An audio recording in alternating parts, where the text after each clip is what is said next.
Today's program features a presentation from our local representatives on the most recent session update that concluded just this past Thursday. A sincere thank you for showing up so soon after such a grueling session. And with the big crowd here as speaking to our state representatives and senators, I don't know if it's a good thing or bad thing that so many people turned out for this. I don't know if they're angry constituents or very happy constituents. That being said, I think being the Pasco Chamber and as friendly as we are, we're going to really enjoy the conversation and learning how this session was. Thank you to the Franklin PUD for sponsoring today's luncheon. And at this time, I'd like to invite everyone to join me in rising up and reciting our Pledge of Allegiance. I pledge allegiance to the flag of the United States of America and to the republic for which it stands, one nation, under God, indivisible, with liberty and justice for all. All right, please take a seat. We do have some elected officials I'd like to take a moment and introduce. First, from Congressman Dan Newhouse's office, we have Dallas Parr. Dallas, if you could please stand up and let's welcome her. And I don't think I've seen him sneak in yet, but from Franklin County, we have our prosecutor, Sean Sant. But I did see Commissioner Steve Bowman sneak in here. Steve, if you would like to be recognized, thank you. Let's welcome him. And thanks for the point, Steve. Rocky Mullen snuck in. So Rocky, Franklin County Commissioner.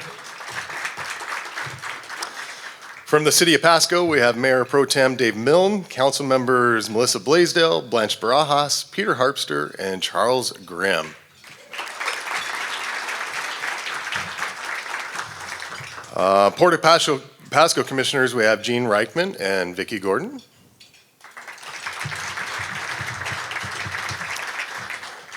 And of course, last but not least, from the Franklin PUD, I have to be nice, their sponsor today, Stu Nelson.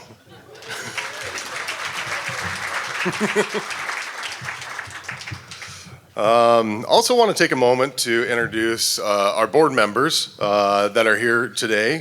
Tim Brigman with SDCU, Janet Mick with Minuteman Press, James Sexton, I don't know if he's here from JMS. I know he's planning to be here. Delt Clark, who will be our MC a little bit later from Carpenter Drilling. Edison Valerio with State Farm. Randy Hayden with the Port of Pasco. Norm Rummel, Franklin PUD, sponsor today. Tasha Gutner with Team Total Employment and Management. Walter Timmons with Banner Bank. Rob D. Piazza with Zins Photography, which, by the way, we should actually thank Rob, or at least acknowledge Rob in his successful sale of Hometown Values magazine to Mark Dade, who also is Hot Solar Solutions. So talk about business members, Pasco Chamber business members doing business with each other. Perfect example of that. So let's congratulate them on that.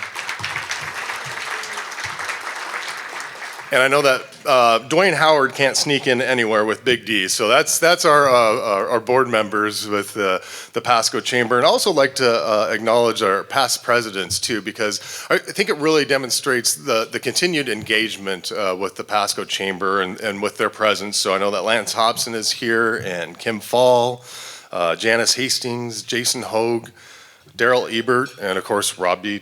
Piazza too. Let's thank them for their contributions. I have a just brief chamber update. I don't want to take too much time because I don't think we had this record turnout for hearing what I have to say. I think it's what we're going to see a little bit later. But I do want to encourage any sort of businesses that are members or not members as well too, that may have some questions about requirements with the Department of Labor and Industries. We're helping them out here over the next year and a half, especially for those businesses that are just starting up, so that they're able to operate their business in an efficient and legal manner as well too. So reach out to us. We have a big wealth of resources that we can offer. It's amazing just kind of some of the little things that you may look over that can get you in big trouble. And if you're never been in trouble with L&I, you never want to be in trouble with L&I. So we're kind of that bridge. So if you have any sort of questions, feel free to reach out to us. Obviously, you can reach out to L&I, but if you're not comfortable doing that, that's I think why we're helping them out. They want to make sure that our business operations and nonprofits are operating in a safe manner, and we're helping them do that. One other thing too that we're asking for any sort of businesses that are interested in sponsoring our luncheons. If this is your first luncheon here today, this is what it's like every month, so it's a great return on your investment. But really, we do average about 70 to 80 folks at our luncheons, and if you have any interest of joining us in that way, we'd really appreciate that. But we do have Moon Security that is our luncheon series sponsor for the duration of the year, so we thank them for their support as well as our great contributors to the Pasco Chamber that you'll see on the banner over to my left. And then last but not least, before you know it, the weather, actually today is a great indication how great the weather can be here in the Tri-Cities and in Pasco. And since we're a Chamber of Commerce and we always deliver good weather, that means our Sagebrush Scramble on June 14th is going to be the best day of the year.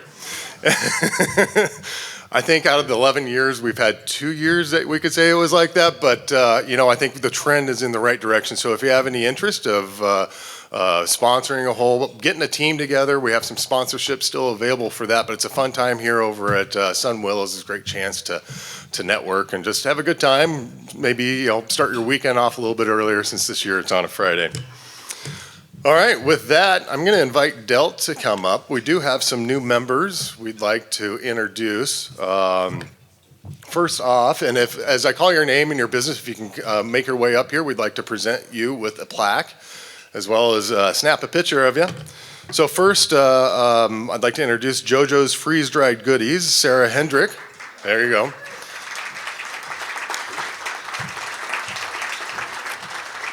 Which we have two door prizes today, one from the Franklin PUD, but JoJo's is put some nice samples out here. So if you haven't put your business card into the drawing, make sure you do.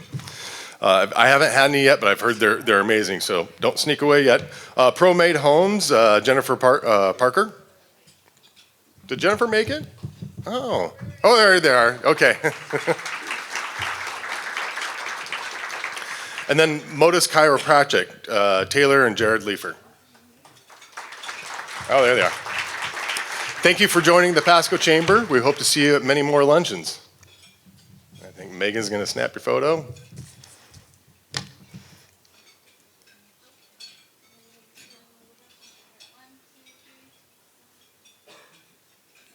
Excellent. Please help me welcome the new Pasco Chamber members for March.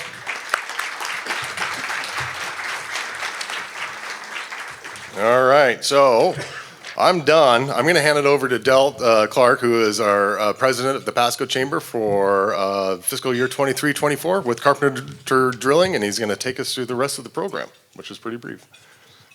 And he's going to fix his name tag before he comes up. Thanks, Delt.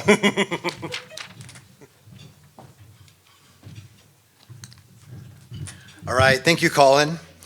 Wanted to thank everybody for coming out today. This is great. Once again, thank you to the Franklin County PUD for the sponsorship, as well as Moon Security for the sessions of our luncheons. Today, we are doing a keynote presentation here with some senators and our representatives, and we thank them for taking the time to do that. First of all, I want to do Senator Matt Binky from the 8th District. He's going to be one of our panelists up here. Also, we have Senator Nikki Torres from the 15th District as well. We have Representative Stephanie Barnard from the 8th District and Representative April Connors from the 8th District as well. So please help me give them a round of applause as they come up here.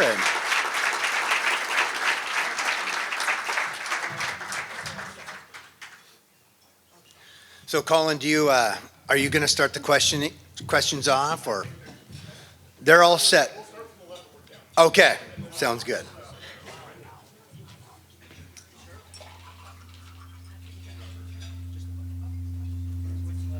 Somebody's on. Uh-oh, we got big feedback up here. Okay. Well, they take care of that. Thanks for having us. My name is Matt Binke, 8th Legislative District State Senator. 2 years in, so fairly new at this job. As everybody says, you only get usually about 90 days to doing this thing. This year was kind of a rough year, as everybody knows, is a special session. So we went in with a lot of anticipation of really bad bills that were going to be coming at us. Still working on housing. I'll let Representative Connors take care of that. Still working on energy with Representative Barnard.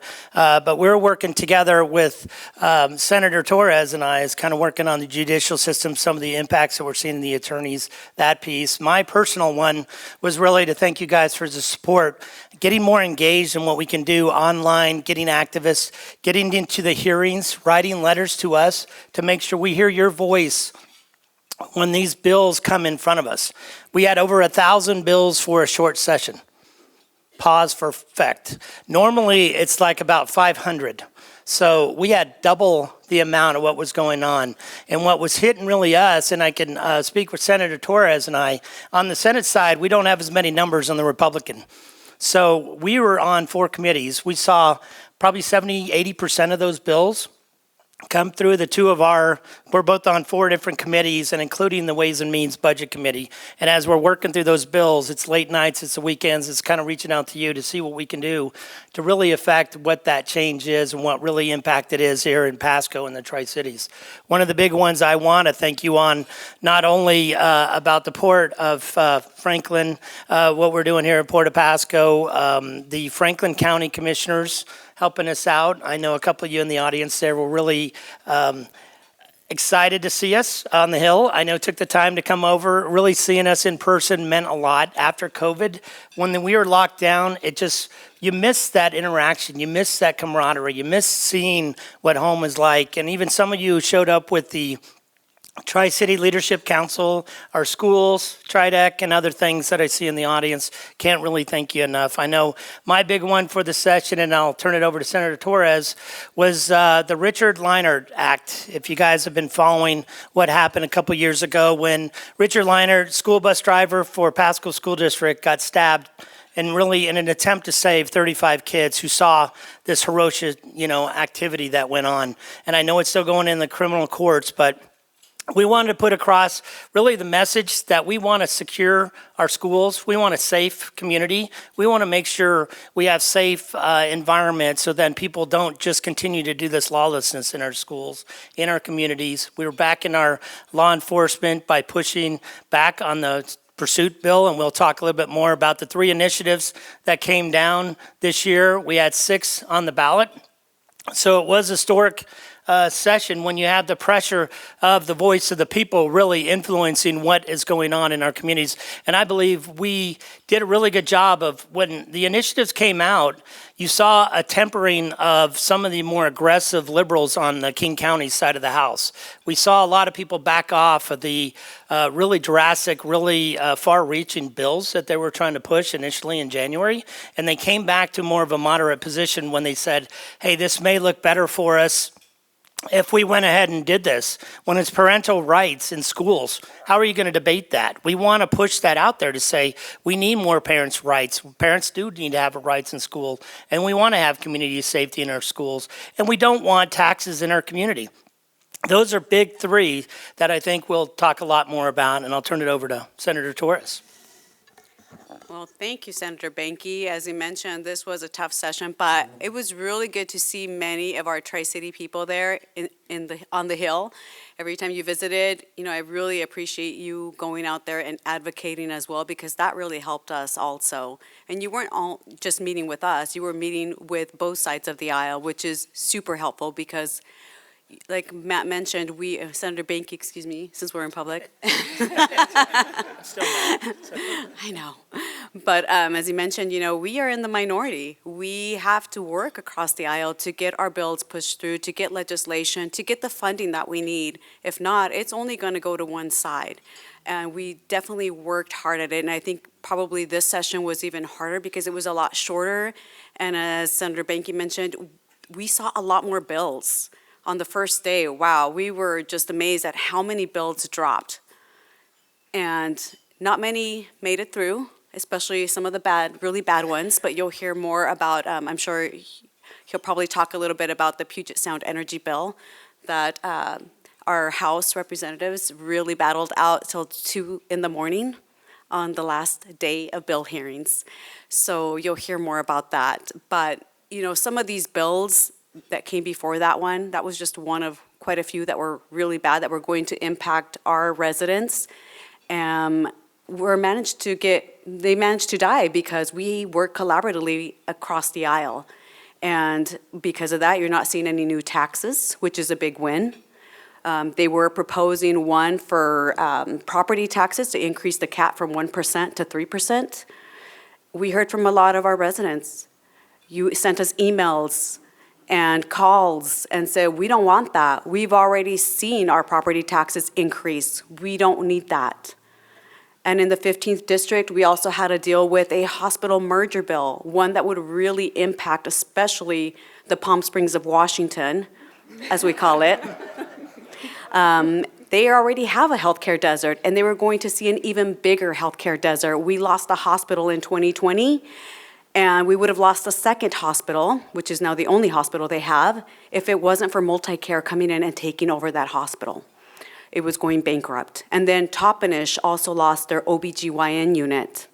So women and even our tribal community have to travel even further to get those medical services. So when we look at some of these bills and the big picture of them, they may sound good on the title, but when you actually look at the bill language, words really matter. So that's something that we've all had to do, and like I said, work collaboratively with many of you.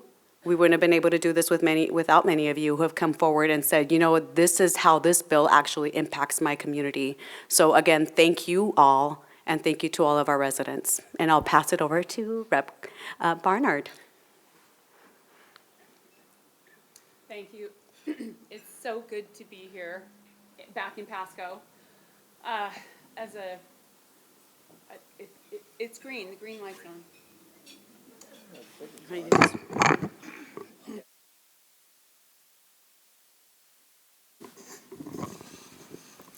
Can you hear me? Okay. All right. Well, it's so good to be back in Pasco. You know, I've been a Pasco resident for over 30 years, and I love it here so much. Just to come through the pass and to see the blue skies, even if it's just partial. I'm just so happy every time I come through that pass and see the blue skies and head home. My shoulders drop and all the stress just goes away, and I feel all of you are friends, and we're all working to the same goal, and that is to provide a better, quality of life for all things Tri-Cities. So it's so good to be home and to see all of you friendly faces. And things don't happen in Olympia without working together, and everyone deserves credit for all of the good things that happen there for our community. So Pasco, you really left it all on the field. So many of you were there. I got emails from a lot of you, met with many of you during the interim. Your support and the hard work that you do for this community, it does not go unnoticed. I just want you to know that how grateful all of us are, and for your kindness and support, and even for those, constructive criticism is good too. we love that. We want to know how we can be doing a better job. But ultimately, what we do is we do what we do because we love you, and we care about the Tri-Cities. We care about Pasco so much, and want ultimately for all good things that need to happen in this community are done with the help of all of you. And Senator Binky and Senator Torres and Representative Connors are your advocates. They leave it all on the field as well. The hardest working people you'll ever want to meet, and I just want to thank them for being great colleagues and good partners in our hard work for all of you. So thank you. I'll slide this over here. I'm going to be the first one to say that it was my first short session for many of us up here, and I would like to go back next year and propose a bill that you can only run 2 bills in a short session. That's what Oregon does, and I would like to copy Oregon in something that they do. Having 1,000 bills in 60 days is a lot. But we managed through it. One of the things, if you guys don't know, the 8th, the 9th, the 15th, and the 16th districts are all touch the Tri-Cities. And we have all united basically with our own caucus now to be pushing for efforts to help in the Tri-City region. And that has made a big difference in things that are moving forward, the amount of dollars that we're seeing here. It's also made a big difference in what committees we're sitting on. Before we go back next session again, we all get together, we discuss what we're going to do, and we try to touch every point that we can. So, Matt and sorry, Senator Banky and Senator Torres at the end, they're on different committees, although they are both on Ways and Means. But Rep. Barnard and I made a really good effort to make sure that all of our committees were divided up so that we were sitting on different things that were affecting our area. Things that she's, very passionate about and does a great job with in the energy community, and I'm obviously in the housing community and doing the best work that I can in those areas. So I think that is important for everyone to know. And the other thing, I'll keep it a little bit short so we can get to questions or that we're going to have, but one of the things that I was most impressed with this year is we did reach out and we did ask for help, and I was really impressed with Franklin County this year. Franklin County came to the table. They showed up numerous times. They hired a lobbyist this year, which Benton County has had in the past, and we really were able to secure some really big wins for them this year. But showing up and testifying, City of Richland, the same thing. It's the first time we've seen them show up. They showed up in the Housing Committee. They showed up in the Energy Committee. They were campaigning, and their elected officials were speaking on your behalf to try to get wins in the Tri-Cities, and it made a huge difference. So just seeing the changes that were made in our local community, particularly with Franklin County and with the City of Richland, were helped us secure some really big wins for our area this year.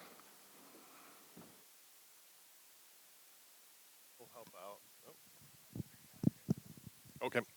So I will help out with moderating. That's why you have a great board of directors that kind of tell you, hey, maybe you should be up there, because until you visually see it, it's like, yeah, that's probably a right call. So I do have a few questions, and then we'll throw it out to the audience for some questions. I know there's a lot out there, but you kind of touched on it a little bit, April, or Representative Connors. See, it's contagious. We all know each other so well, right? I guess discuss the importance of how important it is and how much impact it has when you're in Olympia and you have people from our area go and testify, especially in person, and what that means and how that helps advance legislation. Whomever, yeah.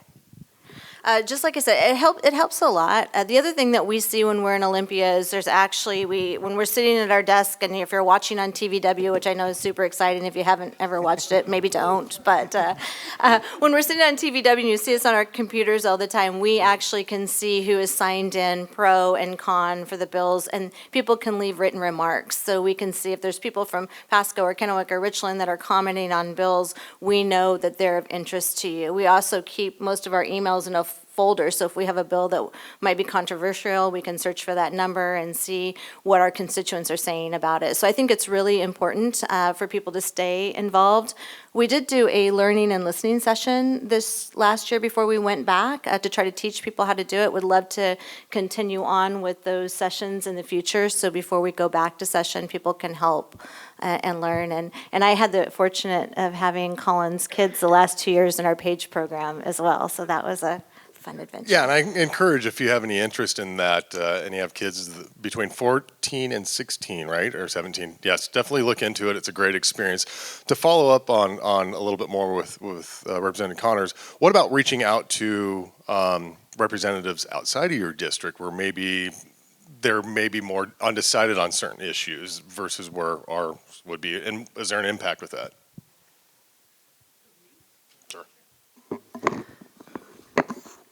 I think there's a huge impact with that. I mean, you can come talk to us, but basically you're preaching to the choir, because we want to do needs to be done here in the Tri-Cities. So one thing that would be really helpful is if you send an email to a certain committee chair, let's say in energy or finance or housing. So if you have, because we are in the minority, you've got the majority leader, you've got the floor leader, and you've got the committee chairs and assistant chairs. And it really does make a difference when you send an email to them saying, this is my experience, and this is why this would help my community, and this is how it would help me. So, I know that the Ledge Council does that, or they have in the past, invite those committee chairs or those heads of state that come in, and we tell them what the Tri-City priorities are, rather than vice versa. I think that makes a huge difference when we're saying, hey, these are our priorities and this is why. And telling those heads of states and chairs of committees, just why and what experiences we've had in the Tri-Cities personally that should affect their decision-making process, or what bills need to be heard, or why it's so important for them to get to the floor and get a vote. So that's really strategic way to and I saw Randy Hayden with the Port of Pasco do this over and over. Meet with those that are out there, and I saw Tridec do that with Sean O'Brien with EFA. I saw Josh Lozano with Energy Northwest do the same thing, and go out there and really, talk to the people that have the decision-making, the power of that decision-making to have bills be heard and to truly make a difference. I mean, I love seeing you and I love hearing from you, but I'm already on your side. You're already on mine, and we want to make that difference exponentially better through continued outreach. So.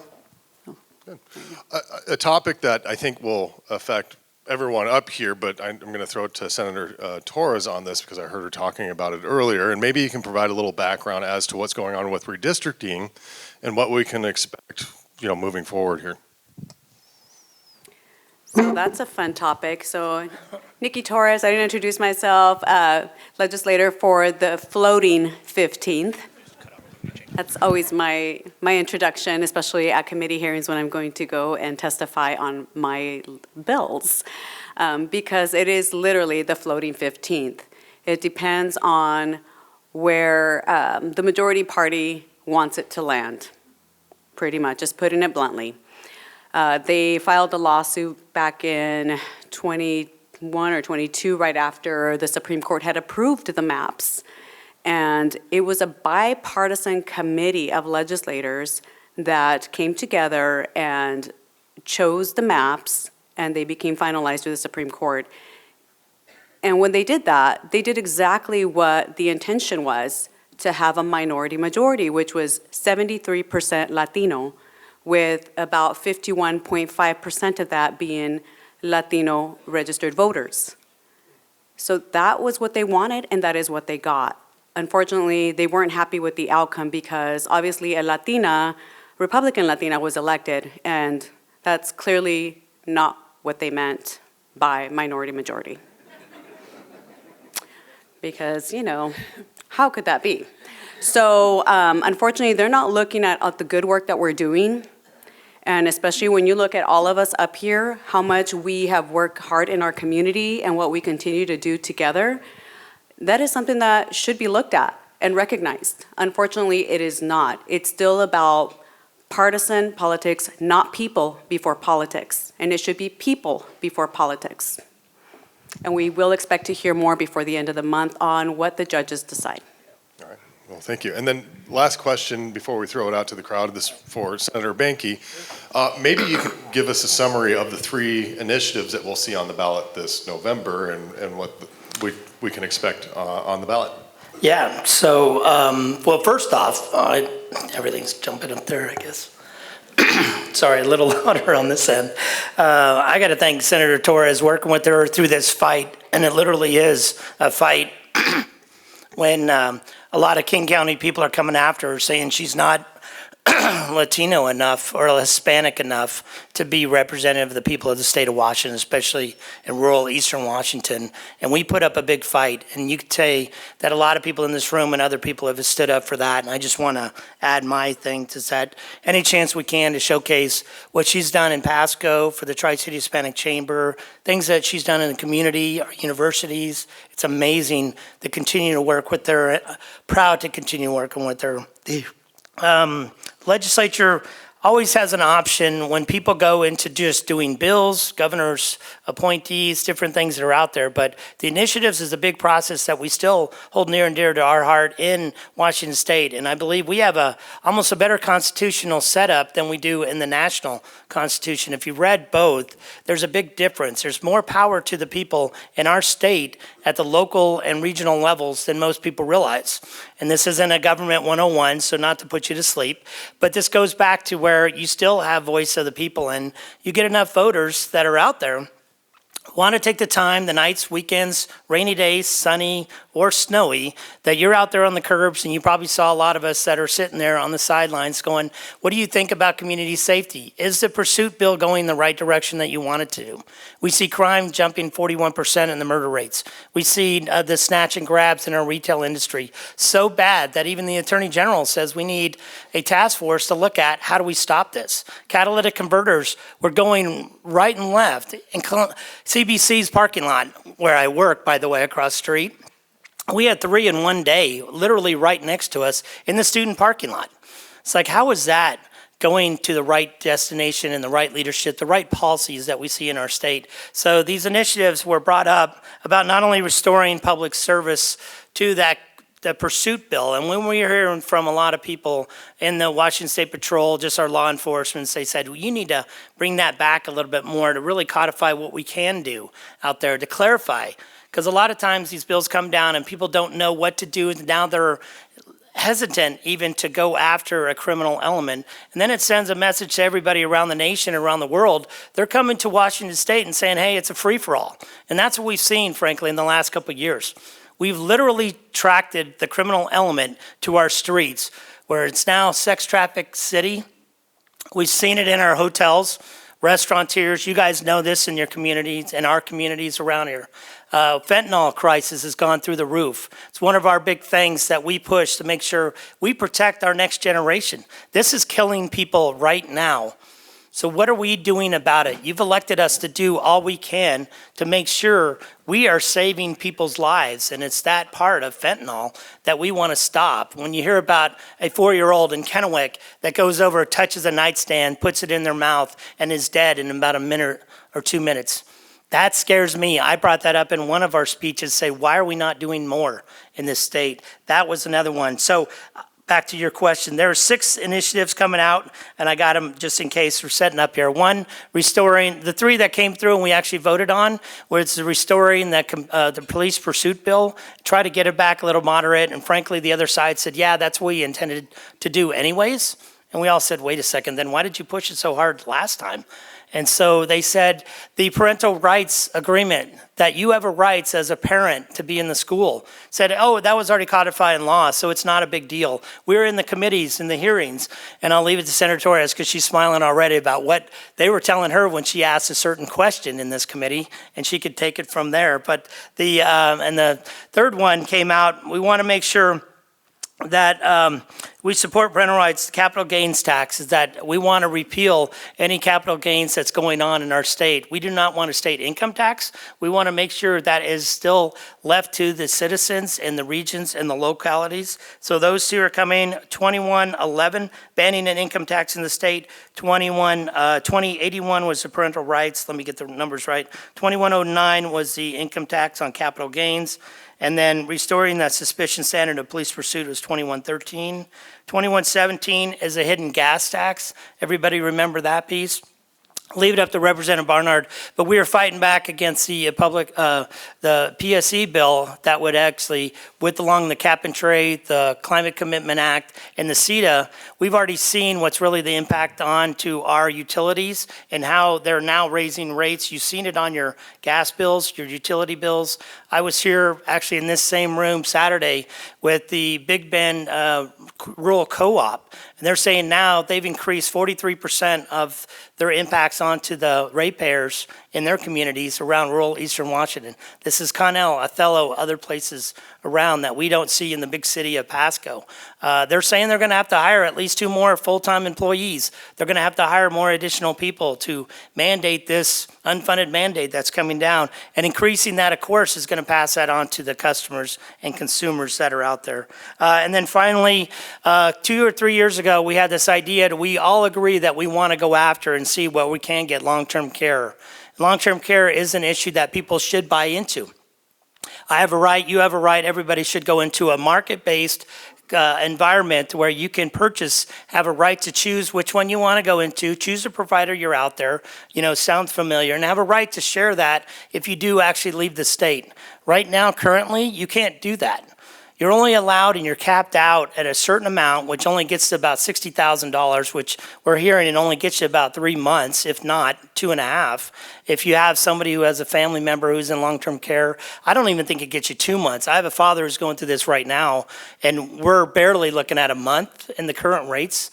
If you leave the state and you're paying into it, you don't get to take that with you. That stuff is gone, and then you have to start over again at another part. You can't pass that on. And again, the market isn't there, so a lot of this insurance market, a lot of you insurers that are in here stepped out of this market because it is not profitable for you. There's not an option out there. So it's really getting to that point that people say, we want rights, we want options, we want ideas that we can choose what the best right is for you, not having a draconian regulatory government come down and say, you will only choose this one option. So we're trying to fight back against that. And I'll turn it over to Senator Torres for remarks on the pursuit bill, if you want to mention that. You were smiling when I said. So and thank you, Senator Banky. When it came to the pursuit bill, we heard it in committee. I was very grateful that it did get a hearing. So as Senator Banky mentioned, only 3 of those initiatives received a hearing. They should have all received a hearing, but they didn't. Constitutionally, they're supposed to, but it didn't happen. So we were grateful to see 3 of those initiatives. Those are the people's initiatives. Over 800,000 signatures were collected, and this is what the people wanted.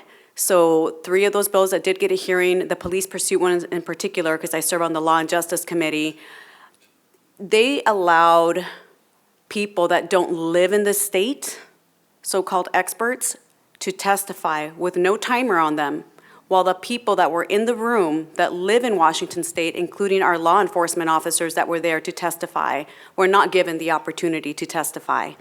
And that was very upsetting to see because people traveled across the state of Washington to be there in person to testify. But yet somebody from New York and North Carolina, I believe it was, that was given the opportunity remotely to testify and take up about 5 to 10 minutes for that 1-hour hearing. And that was very unfortunate, the way that meeting was run.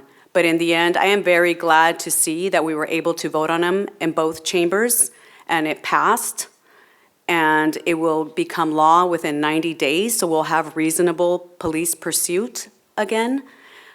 And again, those do not need a signature from the governor. Those become straight law. So that is something that I want to point out. But with the argument on the reasonable police pursuit, they're just thinking high-speed chases. It is not just about high-speed chases. It is about being able, we've seen our property crimes go up. It is about being able to go after people if they've stolen a vehicle. But I trust our police officers that they know when to pursue and when not to pursue, when it's too risky. We have great community policing, especially here in Pasco. They are a model agency. People have looked up to the Pasco Police Department because of the great work that they do. And we are a very diverse police department as well that we have here. And they know when to pursue and when not to pursue. And I trust that they will make good judgment. Thank you. Okay, I know that there's probably some questions out here, so I'm happy. All right up front. Michael Nabakovich with Columbia Industries. Want to thank all of you. You've been super supportive in the intellectual and developmental disabilities community, so hats off to you for your support. Senator Torres is one of our treasured board members. I got to let you know you're Latino enough for us, so thank you for all you do. Yeah, of course. Yeah. As you know, there are rate increases. So the legislature asked for a rate case study from DSHS for our reimbursement rates. Rates hadn't been adjusted since 2011. You worked really hard. We got part of it, a good chunk of it last year, which is awesome. It kind of averted crisis. Since 2019, 34 providers like Columbia Industries have closed their doors across Washington because the reimbursement isn't there. It's tough for us to hire staff and then provide the level of service we need. There was a hard run at it this year to get us all the way to the rate case study, right? Fully fund those rates. Didn't cross the goal line, and we had a concerted effort across the state with partners like us, in terms of advocacy. So 2 questions for you. What can be done, and what can we do to see those rate increases get to a place where we can have sustained employment for our providers and then provide great service to our community? I guess I'll take that on behalf of the I'm ranking member on Human Services. We do a lot with DSHS, and so we're hoping actually in a couple weeks, first committee coming out of the session to see what we can do with the rate cases. So we'll start getting a special task force together and start moving this. The goal is to make sure we have quantifiable policies ready for next session, because I think a lot of people came back to us, said we're going to punt because there's so much other things happening.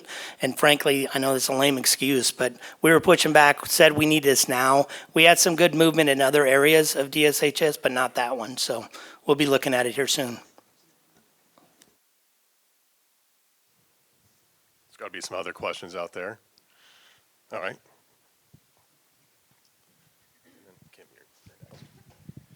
Hey, David Milne, City of Pasco. Hey, as I've got a lot of blowback from different constituents in my district here in Pasco because they buy a house, it has a bigger yard, but then it seems like the state is saying that they want more heavy land or infill in those areas. And I've even heard rumblings that the state wants to take that away from the council and make it where any area could have heavy, apartments, townhouses. Do you guys have any thoughts on that? Because if that was to happen, I know it takes away basically half of what we do as a council, and again, we're very adamant about our districts. So the thought of, guy having a big yard and then an apartment complex going right next door, people didn't blame us. So if you could give insight on what you think is going to happen, I'd appreciate that. Well, you can go ahead and blame the state.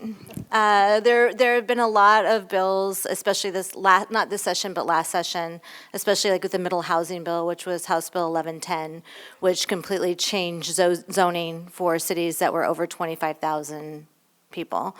And it wasn't changing your zoning for per se like apartment complexes or the big multifamily, but it did change it to the fact that any new construction or existing neighborhoods that did not have covenants could build a certain size of home. I believe Pasco falls in the smaller version where you could do up to a fourplex on any new development, or if you were taking a home down that was in a common interest community, you could put up to a fourplex on it. Duplex for sure, and a fourplex if 2 of them remained affordable. And so yes, the state has definitely taken, for the first time, kind of top-down zoning. It was the first time that kind of legislation had passed through Washington State. This year there was a cleanup bill for that bill.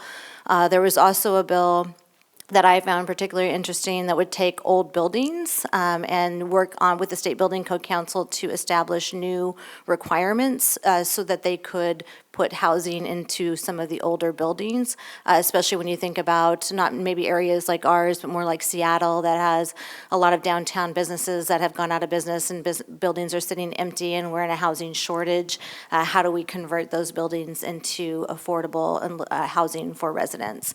So that did happen, but you're correct. There was zoning last year that became top-down for cities that they will not have the ability to make changes. And starting with your next comprehensive plan, which I believe Benton and Franklin counties are both 2026, that's when those rules will go into effect.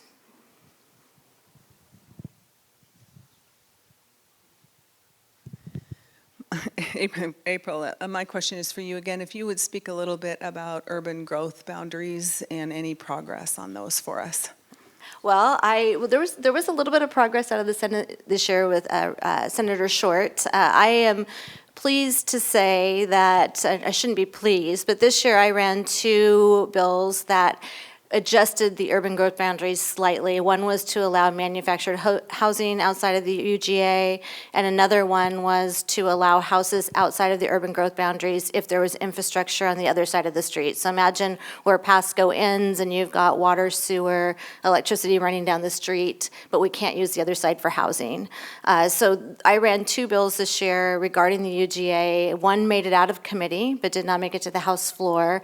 However, I'm very pleased. I have a really good bipartisan relationship with the chairs and co-chairs of the Housing Committee on the Democrat side, and they have chose my 2 bills to be what we will have our work groups on this year. And so that tells me that there is interest in doing housing.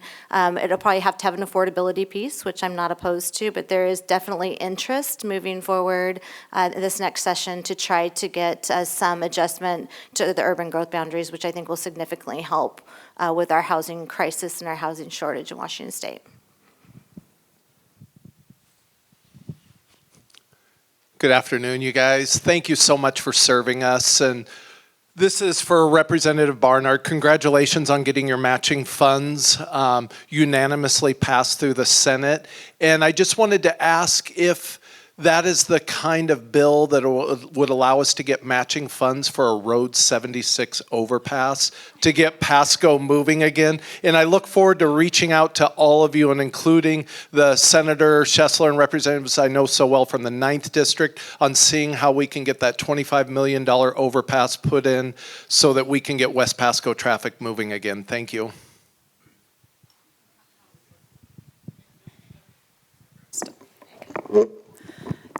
Thanks for the question, Charles. It's so good to see you. So yeah, the Match Act. It was basically, long story short, when I worked for the Tri-City Regional Chamber of Commerce, one of the things that happened during COVID is we all pivoted, didn't we? And I remember taking so many phone calls. I opened up my personal cell number for 2 hours a day for businesses to call me and into the chamber to try to help them find any kind of resources that were out there that would help them keep their doors open. I mean, I was getting calls from businesses, 20 businesses a day, and that is no exaggeration. I took as many calls as I possibly could, and into the night, I would work on creating personalized resource guides for what their needs were. And so I thought, we really need to tap into the Inflation Reduction Act, the money out of the federal government, the Infrastructure Act, and the CHIPS Act. There's so much out there, federal funds and grants. The state of Washington falls into the bottom 25th percentile for how much federal grant money that we receive. And I thought, why aren't we tapping into that? Kind of like what the chamber did during COVID, we need to develop a resource guide for the state that says, hey, if you're a business that does this, you have these opportunities for grant dollars, and there's matching funds available. So if you are an organization, let's say Columbia Industries, that needs some funding for X, Y, or Z, it could be transportation even, Charles. So you go to a resource guide on a website that developed by the Department of Commerce, and you say, okay, well, we are the Columbia Industries, this is what we do, and then you find what you qualify for and what federal grants are available to you, and then if you don't have the bandwidth in your organization, there is a grant for a grant writer that would allow you to apply for a grant, a simple grant, for a grant writer to come and work for you to get some grants from the federal government. That Match Act was so popular that it flew through the House and the Senate, but it did get, there was a striker that we were kind of running, my bill and the Department of Commerce and the governor's office were running in parallel lines, and so we merged together. We met, we agreed that we need way more dollars than what they were appropriating for the Match Act. So this way, with that striker, it allows hundreds of millions of dollars to be allocated to those type of matching grant funds rather than just $700,000, which is what they originally allocated for that. So it's a phenomenal program. I am so excited about it. I thank everyone in the Tri-Cities that helped get that through. Even, the city of Pasco was a huge support for that, the matching dollars, as were other local organizations, because they realize how important it is for us to get some of that low-hanging fruit. We've got all this money out there, and even though we're fiscal conservatives, I'd rather use those tax dollars that have been allocated to grant funds than increase our taxes. Let's get what's already out there. Let's get it to Pasco. So I'm really excited about it, and yes, it can be used for transportation dollars.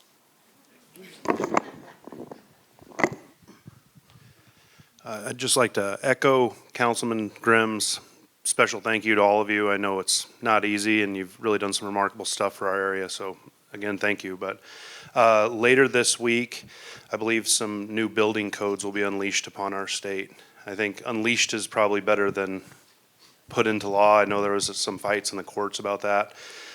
Representative Connors, I think you had a bill early in session that was, and correct me if I'm wrong, intended to kind of restructure the council or put some limitations on, or qualifications on them. I was wondering if there's any movement in the Senate or House, anyone looking at the council, perhaps next year, legislative session, what that might look like going forward. I did not have a bill this year. There was a bill that was looking at that. I would like to see some restructuring on the council, especially the appointed piece of it. There are a lot of people that are on the State Building Code Council right now that aren't necessarily aligned with the construction industry, understanding the cost drivers. Representative Clicker did have a cost driver bill this year, which was a great bill that made it out of committee but did not make it to the House floor, which was to look at what the cost drivers are for the housing community right now. What is it this? I heard that the new building code has 300 changes to it. And so trying to keep our builders, local, statewide, regional builders up to speed on what the requirements are in the state of Washington to build a single-family home or a multifamily home have become really onerous. And so he did have that bill this year, Rep. Clicker did, so I'm sure we'll be following up with that one again on the off session as well. But it would be nice to see the State Building Code Council have some changes in the future to it. Any other questions? I went to this side of the room because it seemed like we were heavy over on that side of the room. So is there somebody? Did I see a hand? Okay.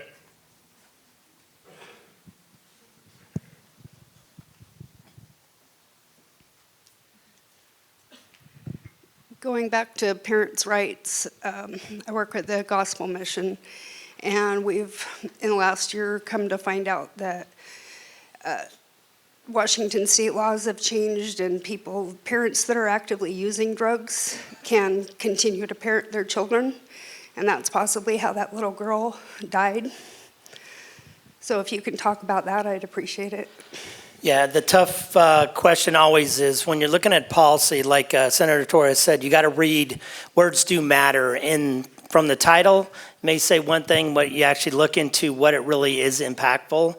As Paul Harvey, I know most of you are a lot younger than me, don't remember Paul Harvey, but what's the rest of the story is what I always look at when I analyze some bills, and I look at what does that impact and how's that looking there. And then the struggle always is how long do you keep a child in a bad situation, and who makes that determination of that? Because our goal is to keep families together. Our goal is to keep that family unit together as long as we possibly can. I mean, there's been people who throw out, we have driver's license to drive, we have license to do hair, we have license to do things. We don't have a license to parent.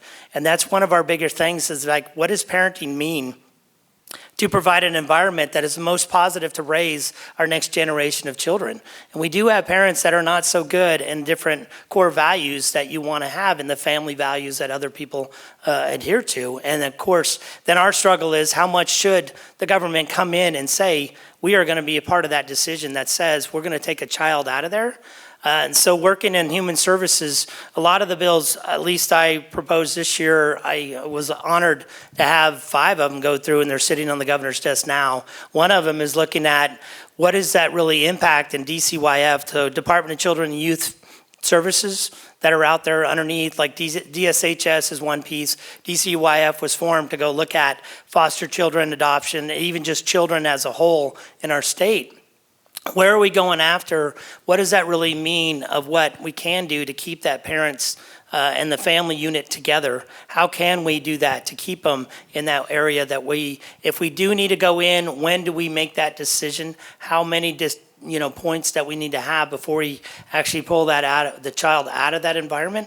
And the first decision then is working with our courts. I know Sean Sant and I were on the phone a lot the last couple of weeks on a lot of these different bills and what we can do to ensure our juvenile justice system is set up the right way. So when that decision is being made, we take everything in consideration, and then we want to get it to the next family member. If it's a grandparent, if it's somebody who is an aunt and uncle who can take that child, we would rather keep it in that next secondary family unit the best way we can without pulling them 100% out and putting them into a state agency.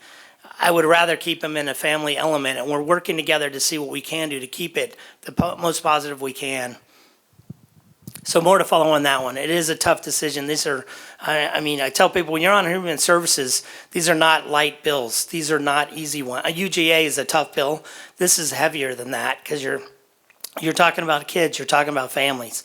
These are emotional. We see that daily, and it's incarcerated kids. We have a problem now with Echo Glen and Green Hill right now that we have drug capital of the Washington state. Literally, there's a gang in our juvenile justice system that's in there recruiting for the next generation into our corrections facility. So they're making them go out and do these things like stab a school bus driver to make the next mark, to show that you're a part of that gang.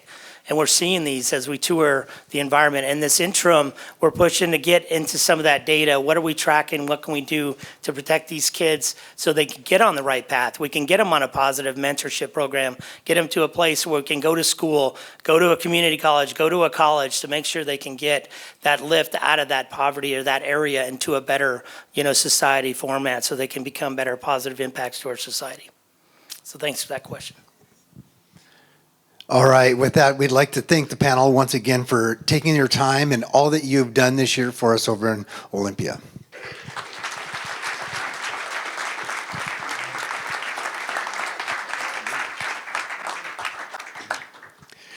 We'd also like to thank Franklin County PUD for being our luncheon sponsor today, as well as Moon Security.